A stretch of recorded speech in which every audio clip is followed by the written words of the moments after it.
Well, let's start with the beginning of all of what happened yesterday. From my understanding, and I think you said this in your statement, that you um, were on lockdown for 3 hours along with everybody else. So I did. So I just want to know, were you scared? It is unsettling for sure. But I also have profound confidence in our university police department as well as the local, state, and federal law enforcement officers that we work with. Of course, who wouldn't be unsettled or afraid when the siren goes off and the announcement says shelter in place, go into a building and take shelter. Right? Um, I was at an event. I was actually talking to President Hunts, in fact, on the phone call. Were some Board of Governors issues, and I was walking towards Bernie Center. I went in, I talked to some folks, and I was about to walk out, and then I heard the siren, people saying, go in, go in. There were students running, and actually invited some of the students to come into the building. It was very clear. It was unsettling for sure, but having said that, I also knew and saw a lot of law enforcement officers on campus, and I was very confident that they have things under control. They're doing their absolute best to keep every individual on campus safe. And so while it was unsettling in the beginning, I'm also very confident in our police department working with the local law enforcement agencies. For example, we had the support of New Hanover County Sheriff's Office. We had the Wilmington Police Department. We had the Banner County Sheriff's Office. We had the state law enforcement agencies, FBI, SBI, ATF. I am grateful for the expediency at which they came to the campus to protect all of them, despite potentially putting their lives in danger. So while it was unsettling, I was very confident about our law enforcement agencies' capabilities in protecting all of us.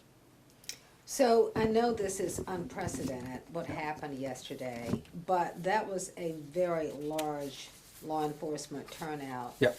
Um, would you have had the same response a year ago, or has the climate, if you will, changed the response to a report of someone on campus with a gun? Clearly, we are in some very challenging times throughout the nation, not just here, right? I hope to think that we are learning from our past practices, going through after action reports, and seeing how best we can do. And clearly, the communication systems and mechanisms evolved between various law enforcement agencies, which I hope to think that contributed to the fast response yesterday. Having said that, you can't remove the climate in which we're living in. So we had to be a little more heightened. First and foremost, as a chief executive on campus, it is my absolute duty and responsibility to make sure everybody on our campus are safe. So for that reason, I'm very grateful for all the law enforcement officers that came so quickly to protect all of us and keep it safe. Was it unsettling? Yes. Was it inconvenient? Absolutely. Was it scary? You bet. But I'm also very confident in their capabilities, and I'm very grateful for their service. Let me back up a minute. You said yesterday when the sirens went off, Mm-hmm. were you learning about it for the first time then? How does it work? When does the chancellor find out that we've got an issue? Chancellor finds out along with everybody else, because I don't want to be a bottleneck in terms of expediency and timeliness of information like this. Typically, whenever a threat comes into police department or any place else, it quickly gets communicated to the university police department. They're looking at the veracity and efficacy. For example, is it a credible threat or not? Right? And as they're looking into the video that you saw circulate in the social media, first off, you don't really know if it is real or not, but you had to consider that it is real and start looking into it. And in the meantime, somebody on campus called in that they saw a gunman on campus. At that point, it became a credible threat because somebody reported it. And that's when the university police, working with the university communications office, sends out an immediate message on all our apps. There is an app called Safe Zone, and there is an app called UNCW mobile app, UNCW app. And that has every information that the students need, anywhere from classrooms to safety protocols and dining facilities and bus schedules and the whole bit. And that is what we ask all the family members to download it as well, because this way they get real information, accurate information in real time, right?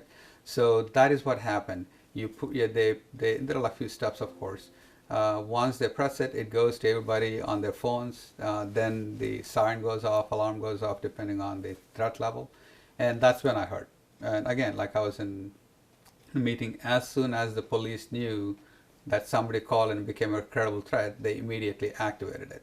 And from that point onwards, while it was unsettling and scary, everybody was safe because they were in buildings, police were everywhere, and we sent out another message saying continue to stay in place, stay in shelter. And later on, working with the federal, local, state, and federal agencies, we realized that the same video went to other universities. It's not from here.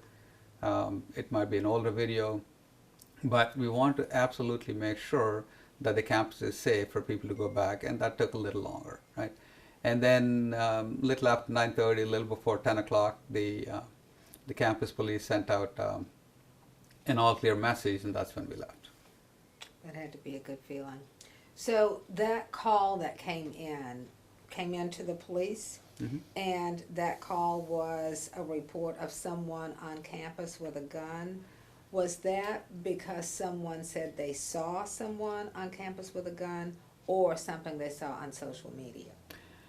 Who knows? And that is what we're investigating, right? Both the first report and the second report, looking at the origin of the call and intent of the call.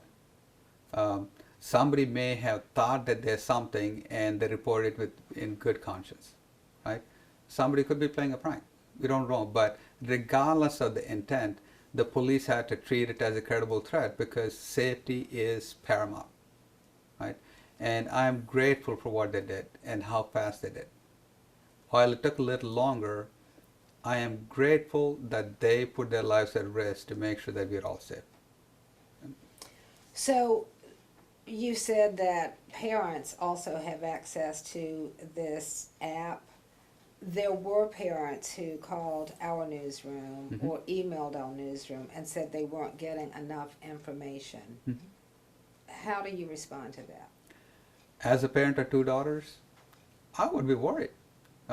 In fact, my daughters were in a lockdown situation before. I get it.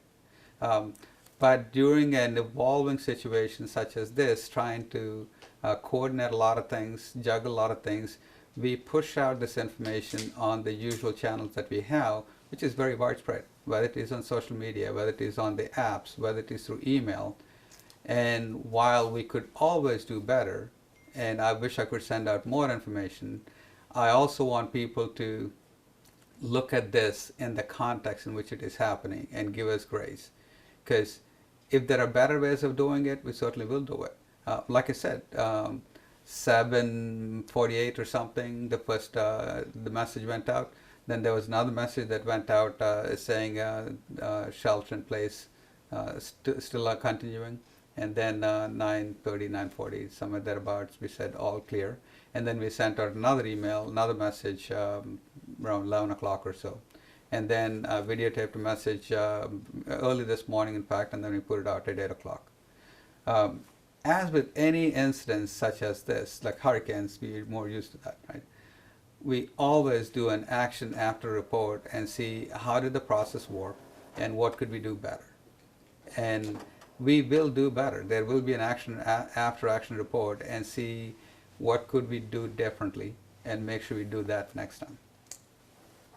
What do you think you did wrong? Again, I will wait for the after action report. We will go through a third party. That way, we're not just look at ourselves, but it's not just us. How we interact with all our partners, the local, state, and federal law enforcement offices. We'll talk to all of them to see how did it go. What could we do differently? I'm not saying something went wrong. In fact, if I objectively look at it, the process worked as it should, right? look at the amount of law enforcement officers that were here in a jiffy, right? And thank God this turned out to be a hoax and not true. But even if it is a tabletop exercise, the process worked as it should, right? If the criticism is that when all these things are going on, we should communicate more, perhaps that is the feedback we should take and improve on those things next time. But we are going to take the after action report very, very seriously and see what can we do differently for next time. Not saying things didn't work well. Things did work well. So this all happened in about a 3-hour span, Yeah. you would say? Mm-hmm. This is a relatively large campus. Mm-hmm. One of the things that we heard last night was there's so many accesses to the campus. In that 3-hour period, are you comfortable that law enforcement combed the campus sufficiently before giving the all clear? I am supremely confident in all our law enforcement efforts. It is a big campus. First and foremost, they investigated the first video and made sure that was a hoax and not something credible. And they followed up with the other calls that came in. Not to mention there was so much misinformation going around social media, 1 gunman, 3 gunmen, such and such arrested, right? And trying to deal with all those things. And while we could have issued the all clear message a little sooner, I am grateful for the law enforcement officers that they took the extra time to go through every building, comb the campus, look at all these things, and made sure we are safe before we hit the all clear button. So as someone in the media who was waiting for more information, and we were even calling our law enforcement contacts who were saying, you know, we don't have anything yet. And so we were getting calls from people saying, why aren't you all going on television telling us what's happening? So we were getting it too. And we reached a point where we're going to go on breaking the programming and say, this is what we know, and it's very little. But what I'm saying is we were getting a lot of pressure from Sure. our viewers. Mhm. Give us something, even though we really didn't have that much. Looking back, would you say that there would be more information given, even if it's very little, to students, The only parents? message the law enforcement could have given is what they have given you, right? We are continuing the search. We are ensuring the campus is safe. But till they can ascertain that the campus is safe, they can't give you the information, right? The campus is on a lockdown for a reason, not because we want everybody to come onto the campus, you and me included, and try to take video or try to talk to people. That was not the intent. The intent is to keep people safe, right? And that's the reason why we sent out messages like three times, in fact, from start to finish, and immediately message right after that, right? We could say still the same. Perhaps we could have done that, right? But asking the law enforcement officers what's going on would only impede the work that they're doing. And so that's why I ask people for the grace, right? Let them do their job.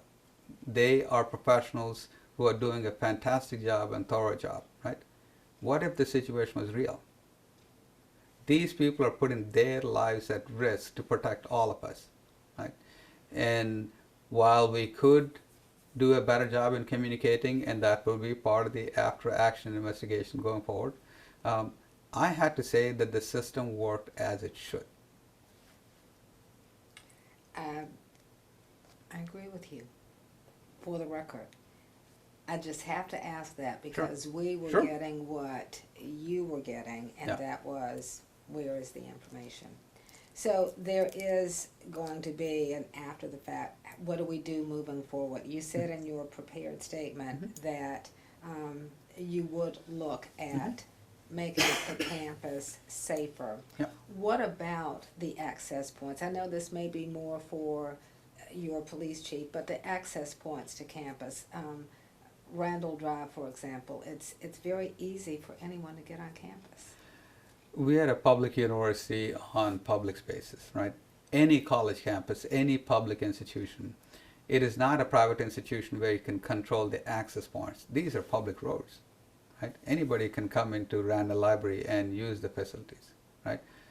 Would we shut all those access points and rob the citizens of New Hanover County those opportunities to come onto the campus, to go to an athletic event, to go to a cultural arts event, or their kids going to Trask Coliseum and using the natatorium, etc. So that is why we had to balance the access and the security. And that is why our police department takes it very seriously, in addition to multiple cameras on campus, right? I'm not going to go through all the security features we have on campus for obvious reasons, but I want people and everybody to know that safety of every faculty, staff, and student on campus is of paramount importance to us. We want the community to come onto the campus. We want the community to see and enjoy the intellectual products that the university puts out for the betterment of this region. But we also had to balance the security, etc. Right? And so that's why we have locked doors or swipe cards in certain areas, cameras in certain strategic areas. We work very closely, as you saw yesterday, with the local police department, sheriff's department, in fact the neighboring counties as well, right, as well as the state and federal law enforcement agencies. And there are many, many security measures that we have in place on campus, but we can't talk about all those things for obvious reasons, right? So I want to assure everybody that I get it. I know they're worried. I would be too. I'm a father of 2 daughters. I would be too, right? But I also am very confident in the capabilities, not just our police department, but the entire law enforcement agencies in our region. And working together, we will make the campus absolutely safe. The decision was made to cancel classes today. Yeah. Why is that? Given everything that's going on campus, the long lockdown we had in place, by the time students went back, it's 10 o'clock, their nerves are shot, everybody needed to cool off, take a break. It's like a long weekend. It's really for the mental well-being of students and everybody else that we wanted to take a break.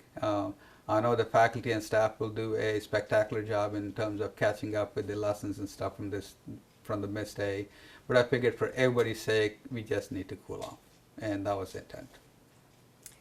Today there's a calm on campus. Obviously classes are canceled, but there's a calm. Mm-hmm. Students are taking a break. Some were traumatized from it. Mm-hmm. I guess today is push the reset button and move on. How are you feeling today, the day after, as the chancellor at UNCW?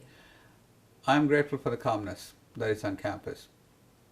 Everybody needed the break, and they're getting that much needed break after a challenging week. I go back to my comments yesterday that I put out about civility, about mutual respect. Disagreements and discourse, vigorous debates are part of college campus, right? But we do it with respect and kindness and compassion, right? And I want everybody to take a deep breath and go back to the adage that treat others like how you like to be treated. That is my hope for all the Seahawks on campus. Is there anything else you would like to add before we conclude? I just want people to know that I and my staff remain steadfast in ensuring safety of every individual on campus. While we cannot go through every safety measure that is on campus, please know that we are not working in isolation. We are working with the team. We have all the resources, not just from the University Police Department, but the city, the county, the neighboring counties, the system office, the state and federal agencies. So I am very confident in the safety measures we have in place and the security of our students. Would you consider, as tragic or as traumatic as that was last night, kind of a best case scenario, considering you were able to see the response in real time in action, so in case there was an actual threat, Mm-hmm. You were able to see how things would work?